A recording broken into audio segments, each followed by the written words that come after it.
Welcome back to the Nightlife Podcast, Season 4, Episode 9. Guys, today we are going to be talking to Jamie Edwards from Bari. This is one of those people that you need to definitely have close by to help you save. One of those things that you really hate doing, we all hate doing, is bar inventory. And we all know we need to be doing it, but are we doing it right? So anyway, let's just bring in today's guest. Here is Jamie. So how are you, my man? Thanks for having me, Julio. Yeah, I'm doing well. It's been obviously a strange year, particularly for hospitality, but nice to take some time to talk about something we're passionate about of, counting bottles and inventory. Probably not the most sexiest topic that you address in these podcasts, but one that we're passionate about, so have some fun with and make a little bit of money and hopefully a contribute to the industry. So a good fit and excited to be here. No, it's necessary now more than ever. Where are you from? But I'm originally from the southwest of England. I'm regularly mistaken for an Aussie because of the US effect on my accent. But yeah, I'm from a county called Somerset. Okay. And yeah, the confusing accent is due to being here for 18 years. Got it. Where are you at now? So I'm in Colorado, in the mountains near Vail. The reason for that, and that's why the headquarters of Vail, is that I originally came over here when I was 18. I'm fortunate to have a US passport as well as a British one, by virtue of my mother, and came to Colorado to visit when I was 18. Worked in a ski shop, fell in love with Colorado and the area, and Right. That's how I met my business partner. Originally, I was working for him as his busboy originally, and sort of moved up. We became friends, and then parted ways from that. But then, funny turns in life, we ended up starting Bari together a couple of years after I'd worked for him in Vail, and that brought us back together into Colorado. I see. How long has Bari been around now? There was a little bit before I was involved, but really in its current form with us as the same two owners, just over 11 years now. It was 11 years in May. Wow, that's a good run. All right, so why don't you tell my listeners a little bit about what it is, what Bari is, first of all. Sure. So Bari is an inventory software business. We provide a software platform for bars to take their inventory in a faster, more accurate way. And obviously we have different levels of product, but our two things we focus on is trying to spend less time counting inventory in a bar, and then using that counting data to try and increase profitability by matching up and comparing what we're using at a restaurant to what we're actually selling in real life. But I mean, in terms of the genesis and the background, Scott, my business partner, was the manager at the Red Lion in Vail, Colorado. A lot of the listeners might have heard of that if they're skiers because they'll have visited Vail, and it's one of the most well-known and well-located bars in the village of Vail. So he had seen the problem of, battling with a liquor cost and trying to manage costs in a bar and calculating, one number in an Excel spreadsheet like that. I'm going to price this at this, and this should result in a liquor cost like this, and then never hitting those numbers. He also jokes that he noticed that all his bartenders used to go away on vacation to Thailand in the off seasons, and he'd be going camping in Utah. So that sort of spite. He came. Bari started because he got to a point in his career that the late nights were becoming challenging, and he wanted to use his knowledge to start something in the hospitality space, but not as a manager anymore. And after looking at some franchise opportunities, started the business on his own. He was at it for a while, and then I got laid off of my job in corporate finance in the last, I guess, big economic crash in 2008. Right. And so since 2009, I started helping my old boss with his new business. And then, having been laid off from a corporate finance job, starting our own thing looked a lot more exciting than going back into a corporate finance job, honestly. I think Probably less lucrative to start with, but certainly more entertaining. a lot more fun. It goes better with the accent, Yeah. All right, so more restaurants or more bars, or what you guys focus on? Yeah, I mean, at the moment, it's mostly independents, I guess, is to qualify that. So certainly our system is all about on-premise licenses. Okay. So we're not talking about liquor stores. We're talking, so anyone that has an on-premise just means that the license is to consume the alcohol you purchase there on-premise, so any retail. So yeah, lots of bars, lots of restaurants, and a handful of nightclubs at the moment. Right. And as we are upgrading with a big rebuild of our software platform at the moment, we're looking to have some of the additional bells and whistles that will handle more complicated clients like hotels, casinos, and even senior living facilities have started to get a trickle of calls from them because they run like, it certainly is a mix of bars and restaurants. To us, we're focused just on the bar side of things. So Right. we're not helping, look at the food side. So restaurant or bar to us is almost the same business. For us, we're looking, for the lower tiers. Certainly we have products that work with lower sales, but for our premier product that's people are using to make more money, and what I'm obviously pleased about and what we try and find the right fit for, any bar that's doing really, it can be it's a pretty low level, but if you're doing $25,000 in bar sales per month, Right. that is a level of sales. Anything at or above that level, I think you should be doing a sophisticated inventory process. Right. And so most of our clients, basically if they have that level of sales, monthly sales behind the bar, they're a candidate. So yeah, it's been a mix of bars, restaurants, but we are seeing increasing, nightclubs. I was gonna ask you, what the promise that I see you kind of have there is talking about reducing the inventory cost 3%.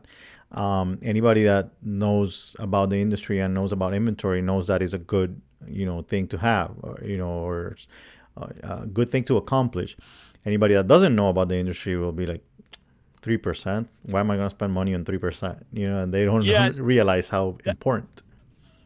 Well, the other thing actually is, let me explain that 3%, because when I say 3%, I mean 3 absolute percent. So Correct.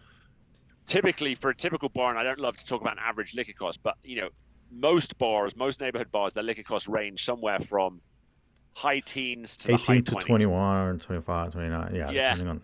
I mean, yes. So when I say a 3% reduction, I'm not talking about, your liquor cost goes 3% lower. I'm talking about if it was 21%, it goes to 18%. Correct. And so that's an absolute percentage change. Again, I'm a nerd, so I think about these things. But, if we were talking about 3% of 21, that's a lot bigger percentage. If you're trying to look at the percentage change, it's much bigger. But yeah, another stat that, to compare that to, it is actually a small number, but we're in an industry where the typical profit margin for bar restaurants, I believe, is in the region of 5%. So that means for every $100 of sales they make, they only keep $5 as profit.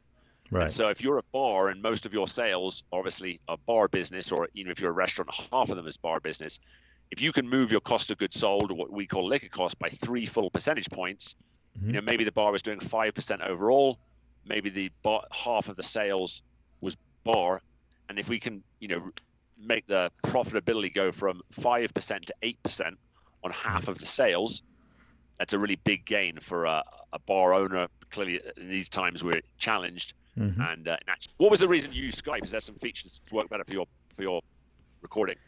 Yes, I look prettier. No, just kidding. No, yeah, for the whole the recording, definitely. Sure. Jamie, so let me ask you a question.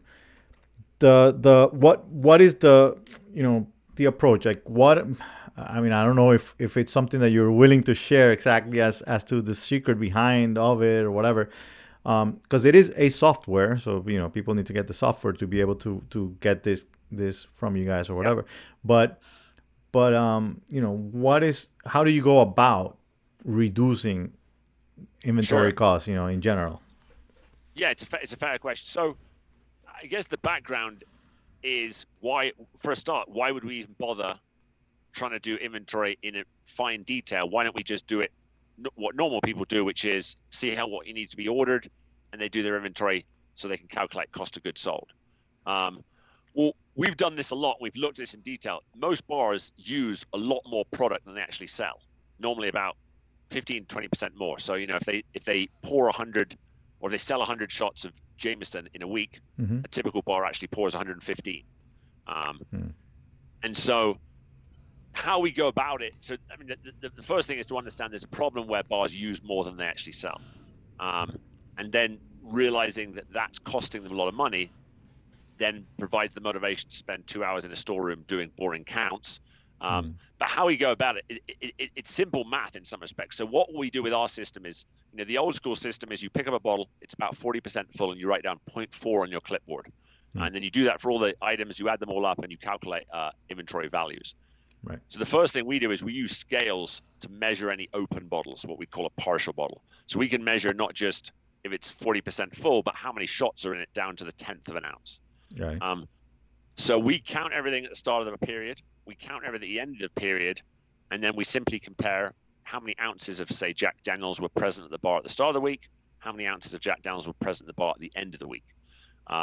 In order to do that simple counting, we said we do it with more accuracy with scales, and also we have to factor in your purchases. So, of course, if you had 10 bottles at the start of the week and you have 8 bottles at the end of the week, you've used 2. But if you also had a half case of 6, actually used 8. Our software is obviously doing these calculations down to the ounces and tenths of ounces. Right. And then, so now we know the software can calculate pretty easily previous count, current count, plus usage. That tells you how many ounces you've used. Right. And then now you have to compare what you've used to what you sold. So the hospitality space is very fragmented. So we're dealing with lots of independents, but also lots of different point of sale systems. So we have a pretty flexible way to interact with point of sale systems. So, we already, as a relatively smaller company, integrate with 40 different systems. So we'll pull an itemized sales report out of the client's point of sale system. It's matched for the same period. So if they're counting, Monday to Monday, we run a sales report Monday to Monday. And the report will tell us how many times every button in the point of sale system was pressed. So again, just working through an example, let's say they have a Jack Daniels button in their point of sale system. Most bars do. We then write a recipe, what we call a recipe, a point of sale recipe for that button. So typically, the average bar is going to serve 1.5 ounce of Jack Daniels every time they press that button. And so, corporate bars sometimes 1.25 ounces, but this is all custom built out by the bar specs. Right. So essentially, if that button for Jack Daniels was pressed 100 times, if our recipe assumption is 1.5 ounces, that means obviously we've sold 150 ounces of Jack Daniels. And then very simply, we compare it to the ounces poured. Hopefully for the bar owner and for the bars, they've only poured 150 ounces, but most commonly we see that, that they're pouring more. Right. And therefore, by measuring this on a regular basis, we can figure out why that is. And, it's for a myriad of reasons. A lot of it is accidental. If you never get feedback about how you're pouring, you're typically, you're trying to please the customer. Maybe it's a good tipper or the pretty person at the bar. And so, you're in the hospitality space. You want to please people. So you tend to, please them a bit more by pouring them a bit heavy. Right.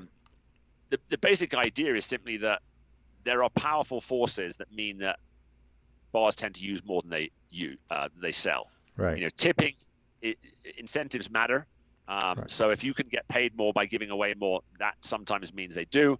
Also out of a desire to please. I like stronger drinks in general. Most customers do. Right. So bartenders like to please the customers.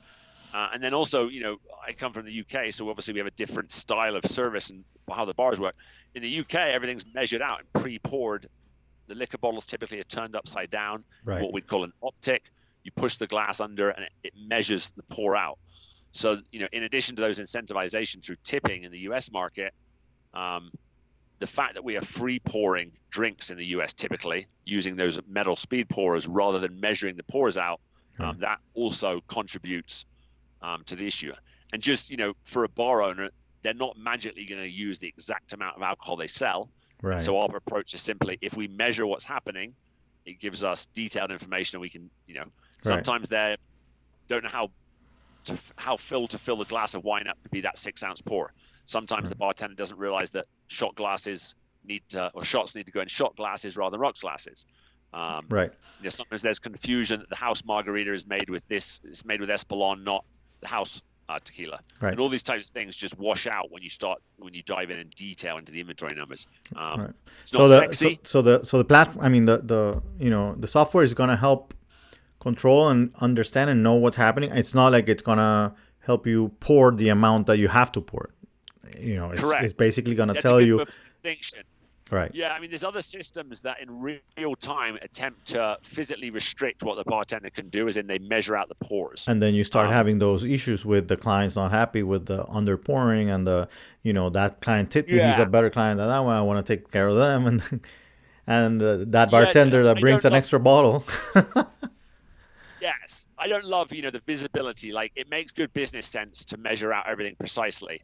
customers don't love to see that we are, they Right. want to feel like they're at home and their best friend is pouring them a drink, and then they're going to, so people, there's different approaches to the same, but yeah, certainly one of the elements of our system we like is that it's hidden from the customers behind the scenes. I agree. And it's not as controlling. We don't physically restrict the bartenders what they do. We just measure what they've done and then use the data as a tool to try and do better. Definitely. Another element is as the bar business evolves and craft cocktails and rotating seasonal menus become more and more common, the problem of just adding up and pouring 1.5 ounce drinks and counting them becomes different because we're using pre-batch cocktails and different amounts. And, the elevation of the bar business and craft cocktails has certainly increased the complexity and opportunity for bar inventory. And to be honest, to anyone that's listening, if they want to use measured pour devices, and there's certain scenarios that makes good sense in, I'd say absolutely go ahead. Just make sure that if you run a bar in the US, you're doing something where you enable that you're managing pouring versus sales, because it's a black hole. Most bars don't do a great job of it. And that 3%, as we started the conversation, can be small, but that is the difference between doors open for business and not. Making it right. Obviously, that's double important at the moment, because I think strong bars that have the right business model, lots of outside space, I think if they're doing 50 to 75% of what they usually do, bars are doing well at the moment. Right. So do you believe it's possible to survive at 25-50% capacity for this industry? It's overall not for long. Right. What I've seen is that it's very patchwork and it's very dependent on business model. So as an example, we'll have a bar which is a bar restaurant, so they're certainly food is important and alcohol is important, and so they've tended to have less restrictions with lockdowns because food is obviously more important than might be less fun, but it's more critical. Right. So depends on who you ask, actually. Yes, and the time of day and the day you've had. Right. So businesses like that have maybe been able to go back to 50, 75% if, for instance, they are lucky to have a lot of outdoor seating. If the time of year means that their typical business is a lot outside. Contrast that with, we have a big nightclub in Philadelphia. And when you think about the last types of businesses that are going to open, and honestly, while we all want them to open, it makes sense. Like schools before bars, not great for our industry, but it makes perfect sense. Right. And obviously the risk of nightclubs, closer, higher density, later night, probably at a time in the evening you've drunk more alcohol, so maybe you're more inclined to be less mindful. The issue I'm seeing in cities like Miami is that restaurants that are given the opportunity to serve alcohol are taking advantage in a way that they're almost a nightclub. Nowadays they're working as if they were a bar, nightclub. They don't, they're not really controlling the space amongst people, whatever. And our numbers keep spiking up. It just doesn't stop. That's not gonna help. But I guess I've seen. It's just tricky. We've seen that in Florida and Texas both. We've had clients there that have reopened. Those states have obviously, I think, been more aggressive in opening, which has been great for business and hospitality. But in many cases, they've had to then pull back because outbreaks have happened. It's the fine dance and balance about opening back up and keeping those R numbers and the infection rates low. Right. It's and you allude to the fact that it's changed some business. I mean, some businesses have done well out of it. Other businesses are not allowed to open. And then, of course, for a struggling business, there's strong incentives for people to kind of push the limits and maybe not abide by the spirit of the rules. But maybe I heard a funny comment. It wasn't one of our clients, but what the rule was: you can only stay open if you serve food. I heard of a beer only bar. Every time you bought a beer, you bought a potato for 25 cents. It was a raw, uncooked potato, and so you were buying food. Right.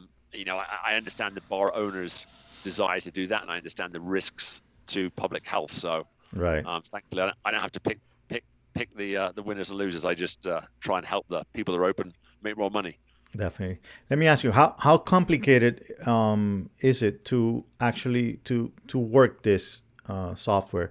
I mean, is it something that needs to be done by the bar manager alone? Do you need a few people to do this? Should the whole staff be trained for like exactly what's the how does it look in that sense? Yeah. So yeah, the question is basically around So first up, with the exception of really big bars, we have found when you're doing really detailed inventory, a single person to own the entire process is normally beneficial, because then one person's job is to track the invoices and upload them before they do their counts. One person to completes the entire count. One person uploads the point of sale system, and then when I have a question around why is Jameson looking strange, they know that they were the person that ordered it. If there's one person that does ordering, one person that does counting, just more disjointed, it's complicated. Right. In terms of ease of use, let me give a bit of context first in terms of the different options, because again, Bari is one of many different software options for bar inventory that's great, and I think I'd encourage people to find one that fits for them. So let's think about this different options. Let's think about bar inventory options as a spectrum. On one end, you've got do-it-yourself, self-service systems where you basically buy a piece of hardware or an app, you do everything. Our system is much, much easier to use than that. Those systems are attractive because they have low cost. The level of execution is really dependent on the skill level of the user and whether the system is even designed to try and look at variances rather than just save time and do your ordering. At the other end of the spectrum, there's a big franchise business that many listeners will know that will do what I'd call full service inventory. So they physically go into the bar early in the morning for you, do all the tasks for you. Right. So that obviously is the easiest to use and most expensive way to do inventory. So do it yourself is most complicated to work, cheapest. Full service is obviously easiest to use. So you're in the middle. Yeah, because outside of Colorado, what we offer is what we call a hybrid system. Basically, the clients use bar manager or owner uses our scales and software to count their inventory. As I say, if you can count to 10, you've got fingers for cheating if you need that. But if you can count, you should be able to count bottles and enter data into a piece of software. And then in our case, all the users have to do additional to that is submit their purchase invoices, run a point of sales report. And the Bari model is that the bar manager, fine at counting, maybe not so skilled at detailed data analysis in a spreadsheet. Right. And also is busy and has better things to do. So we take the view that it's better to let the manager do the counts, and then we do the number crunching, help them find the errors, do the boring data entry. So back to the original question, is it hard to use? Bari's system is pretty easy because you do the easy parts. We guide you through setting up, and there's back and forth and interaction every time you count with your dedicated account manager. So one of the things we like about it is it provides a tailored sort of like inventory with an assistant experience, but the cost is lower because the actual counting and data collection is done in-house. Right. Let me ask you a question. Do you think that there's any reason why bar owners, restaurant owners, decide not to use software or a service besides money?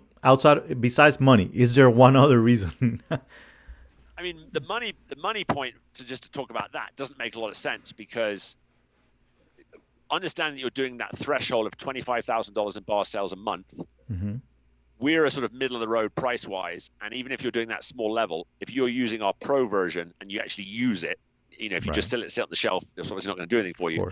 But typically those clients will spend about $200 a month and save $750. And so they're turning around almost 4x on their money. So it doesn't make sense to me that people are doing it less. It might be out of a cheapness on the ticket price. It's like, I don't want to spend $200, but perhaps you don't realize, well, you're spending $200, but you're losing $750 every month. So I think the first problem is a lack of awareness about the scale of the issue. So again, come back to that point that we've done more than 10,000 bar audits over a decade in 30 states, and the average amount that bars are missing when we start with them, if they haven't been using an advanced inventory system, they're normally missing 15 to 20% of everything being poured. And so that's where that opportunity to reduce your lift cost comes from. So I think most bar owners are in denial, or just they haven't really, they know that the drink gets poured a little bit heavy, but they haven't realized what happens when that happens hundreds or thousands of times over the week. Right. So the first one is just, the other one is people like to do things that are enjoyable and rewarding, and digging into numbers that leads me into the next point. The second reason is, the first reason is lack of awareness of the problem. And the second one is two silly descriptions of the bar business. One, I said, the bar business is the business of drunks getting drunks drunk. If you understand that, you have and the other one is the bar business is the unhappy marriage of business and social, by which I mean we go to bars to be social. At the same time, bars are businesses that try and make money. Right. And so I think bars sometimes don't draw a line between those two things. So if I'm a bar owner, it's a friendly, fun business. That's one of the reasons we love it. It also, that's a risk, because we start acting like everyone's friends. Like, Julio, you come into my bar, you're my friend, so I pour you heavy. It's like, well, that's good on the social side. It's not so good on the business side. Correct. And also, bar owners and managers work closely with the bartenders. They tend to have strong relationships. And so that trust element, like they feel like they need to trust them, they do trust them. Yeah. And it somehow breaks that social relationship and turns it into a business relationship if you start checking what your staff is doing. Right. It's a big thing that we've, initially people think, we're playing like cops and robbers, let's catch out the bartenders.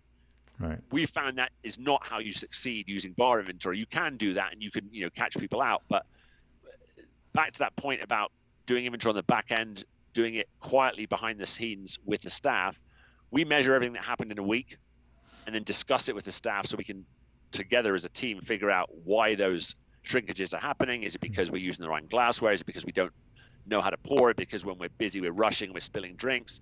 And, for instance, most bars have a comp tab. They're allowed to give away alcohol. Right. I have some ideas, but I'm still amazed after 11 years. I would say that less than 25% of bars in the US are doing something of equivalent execution level to what Bar I provides for clients. Right. And there are other systems and softwares that can achieve what we do. And bars, the other one is, it's a lot more fun to taste the latest cocktails or get your wine reps in and taste your new Cabernet you're going to try for the upcoming winter, right, than it is to sit down and do pouring practice with staff and design a rewards template and reward structure for when we do pour. It's just, you have to be thinking about things like a business. And right. Hey, I've seen businesses in their 400, 500,000 a month sales and not use anything except for people, and using different people and so my God, it's crazy.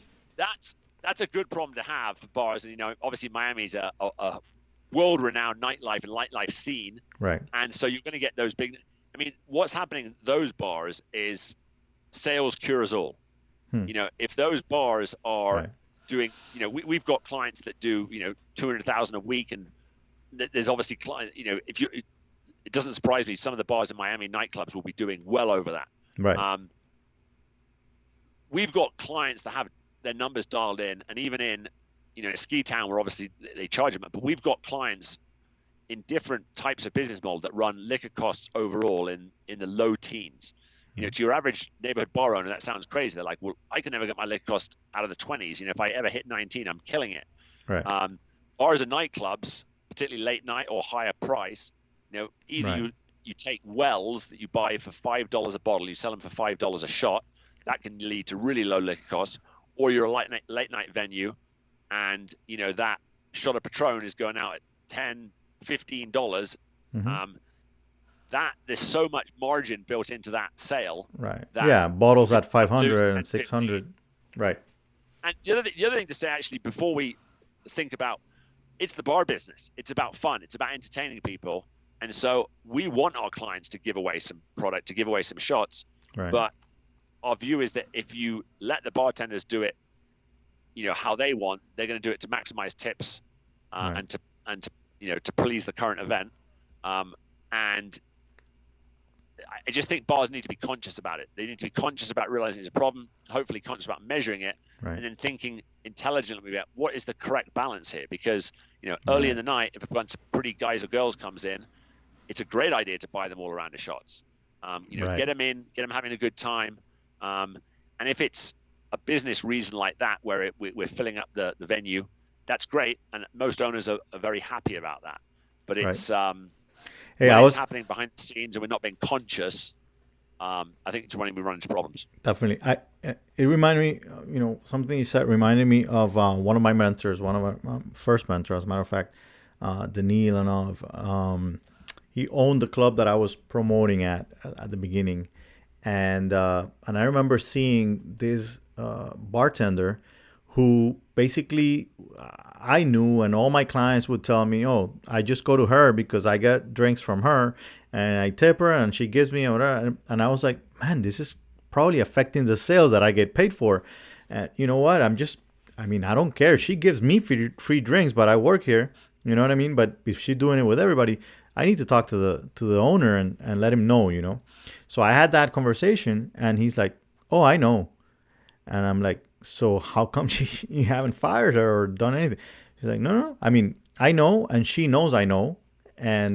But and then he explained, he just basically has some leadway, like this is as much as I let them, I called it spill at the time, even though spill was a combination of giving, drinks to people that were tipping and I guess many different tricks, but in the end, ultimately, it was you're saying, it's service industry, If you're making money, you're making money. And so, a lot of bars that are making money are like, I don't need to look at this. Let's keep on packing them in, fill up the venue, and then we're going to be making money. Right. Why fix it if it ain't broken?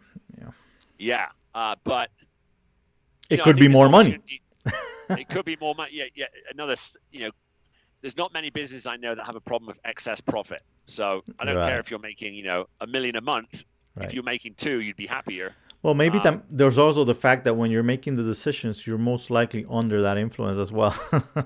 Right. It may be a factor. That's the drunks getting drunk thing again. Exactly. What I'd be interested to know with that person who was happy with their bartender is, did they know the extent of it?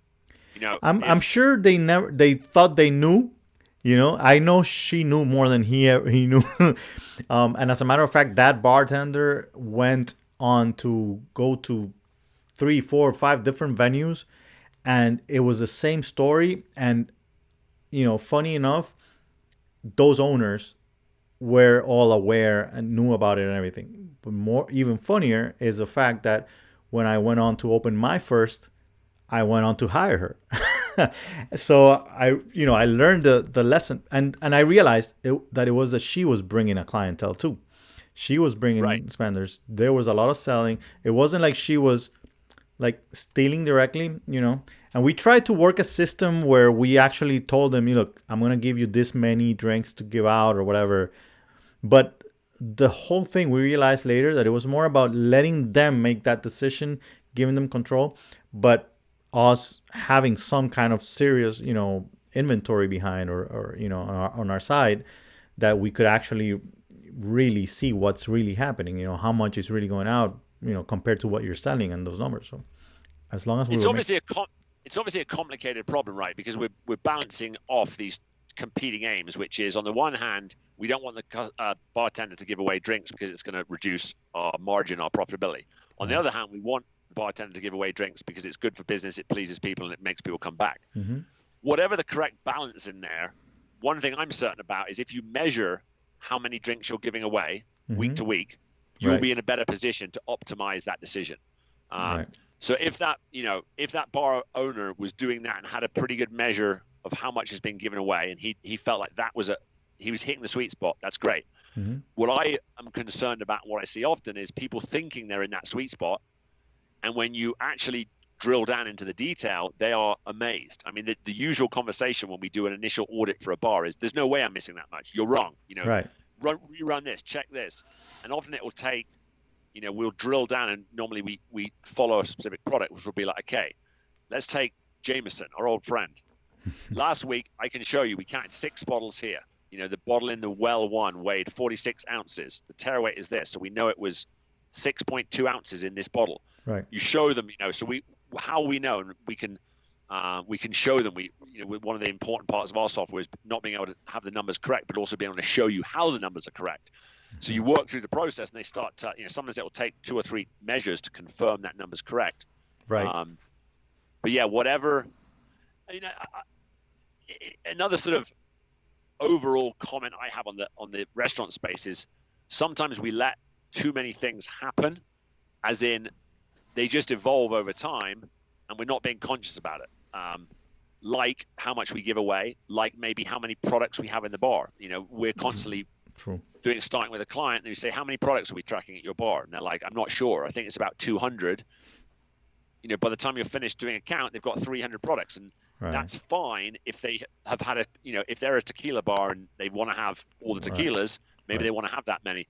But if the reason you have 300 is because you've had a string of bartenders or bar managers for the last few years and months, and you don't have any guidelines, you've never had a conscious choice about how many we should have. And by the way, most bars do 90% of their sales out of 10% of their products. So 100%. I just think with a lot of things, I want to get the data. Another comment or quote I love is, when you have the right data, it's normally very easy to make smart decisions.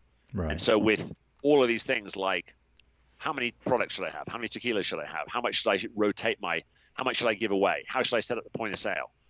All of these things, when you have more detailed information on your business, it's normally pretty straightforward to make these decisions, and we don't have to make decisions on hunches and feel uncomfortable and feel like we're guessing. As this knowledge is power, and that extends to bar inventory, although in an unsexy way. Definitely. Jamie, I want to thank you so much for the time today. We've gone a little over a half hour here, and I don't want to get anybody scared with our faces for too long watching our video. I try to keep it under 45 minutes or so. Let me ask you, what would be that one piece of advice that you leave your clients with every time that you go, even though they might not use your service?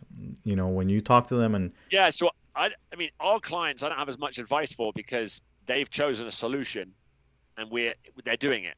So my advice would be, inventory is a big opportunity that you're probably missing out on. I'd recommend them do a detailed audit where they precisely compare what they're selling versus what they're pouring. A company, so having someone come in and do that has some benefits. A really simple way to do it in-house is take your top 3 selling bottled or canned beer products, go and do a complete count of what you have in-house at the start of the week. Wait a week, go and do a complete count of just those 3 items, how many bottles you have, and make sure you're right. I mean, write it down. In the cooler here, I have 6. In the second cooler here, I have 24. In the basement bar, I have this many. In the cooler, I have 7 cases plus 6 six-packs, whatever it might be. Write it down for the same thing. Factor in any purchases and calculate for those 3 top sellers, how many bottles or cans of beer did you use during the week? Now go and look into your point of sale and see how many bottles of Budweiser or bottles of Modelo were sold. The reason I'm saying to introduce on bottled beer is it's simple on bottled beer because you just count. There's no portioning. Right. And there's no bottled beer doesn't have 3 buttons. It's, well vodka might be in 17 different drinks in your bar in different sizes. It's really complicated to see what you've sold. Very simple to see how many bottles of Modelo you sold in a week. Right. And therefore simple to compare it to what you, and for most bars, if you add up and you're selling 100% of the Bud or the Modelo or the Coors Light, that you're killing it. You're doing great. And wouldn't it be worthwhile just to do that checkup? So do that little test, compare what you're selling, what you're pouring. Right. Now, if that number does not match the Modelo, I'm sure with half an ounce extra in every pour, there's going to be bigger issues over there. Yeah. So it's good news, really. This is for many. Go and do that test, count your bottled usage and compare it to sales. And when, for the most part, you see a difference, it will get you on a pathway to finding a solution that works for you. And as I said, that 3% overall movement of your liquor cost and a more profitable business awaits, which is, I think, the point, as well as having a drink. Definitely, definitely. Jamie, thank you so much for your time again. Can you let our listeners know where they can find you guys? Yeah, so best place to start is always the website, so just bar-i.com. Or if they want to check out the actual software, they can demo it, obviously linked to the website, but app.bar-i.com, and they can create a free account and start clicking around and using the new platform. And of course, we'd love to schedule a demo for anyone that's has more than just a passing interest. Definitely. Awesome. Awesome. Thank you again. Guys, remember, get my book on Amazon, The Nightlife Entrepreneur. You find me on Instagram as The Nightlife Entrepreneur. Also, you can find all the episodes at nightlifepodcast.com, and you can see all the courses at nightlife.university. Thank you again. See you next week. Thanks for having me, Julio. Pleasure. All right, my man.